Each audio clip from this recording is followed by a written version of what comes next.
जवाहरलाल नेहरू एक ऐसा नाम जो आज़ादी के बाद भारत की पहली पहचान बना। कोई उन्हें मॉडर्न भारत का निर्माता मानता है तो कोई उनकी नीतियों पर सवाल उठाता है।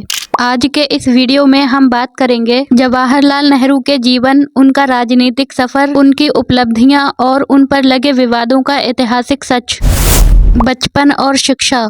जवाहरलाल नेहरू का जन्म 14 नवंबर 1889 को इलाहाबाद में हुआ। उनके पिता मोतीलाल नेहरू एक प्रसिद्ध वकील और नेता थे। नेहरू जी की शिक्षा इंग्लैंड के हैरो स्कूल और कैम्ब्रिज यूनिवर्सिटी में हुई। यहीं से उनमें मॉडर्न सोच, लोकतंत्र और विज्ञान के प्रति गहरा झुकाव पैदा हुआ। स्वतंत्रता संग्राम में भूमिका।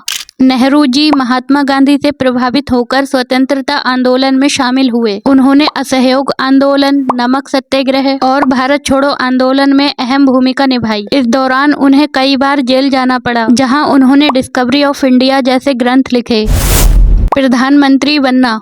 15 अगस्त 1947 भारत स्वतंत्र हुआ और जवाहरलाल नेहरू बने भारत के पहले प्रधानमंत्री। उनके सामने एक विभाजित देश, शरणार्थी संकट और आर्थिक कमजोरी जैसे बड़े चैलेंजेस थे।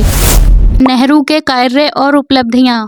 नेहरू जी ने भारत को मॉडर्न राष्ट्र बनाने की नींव रखी। उनके दौरान IITs और एम्स जैसे संस्थान बने। पंचवर्षीय योजना शुरू हुई। विज्ञान और अनुसंधान को बढ़ावा मिला। नॉन अलाइंड मूवमेंट में भारत की पहचान बनी, इसलिए उन्हें मॉडर्न भारत का शिल्पकार भी कहा जाता है।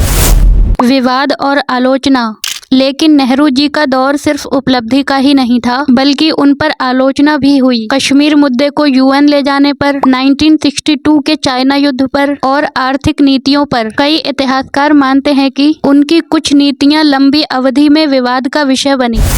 नेहरू की विरासत।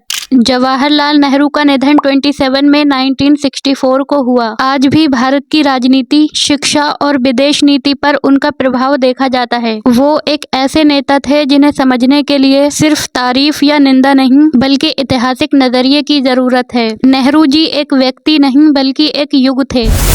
आप क्या सोचते हैं? क्या नेहरू जी मॉडर्न भारत के निर्माता थे या उनसे बड़ी गलतियां भी हुई?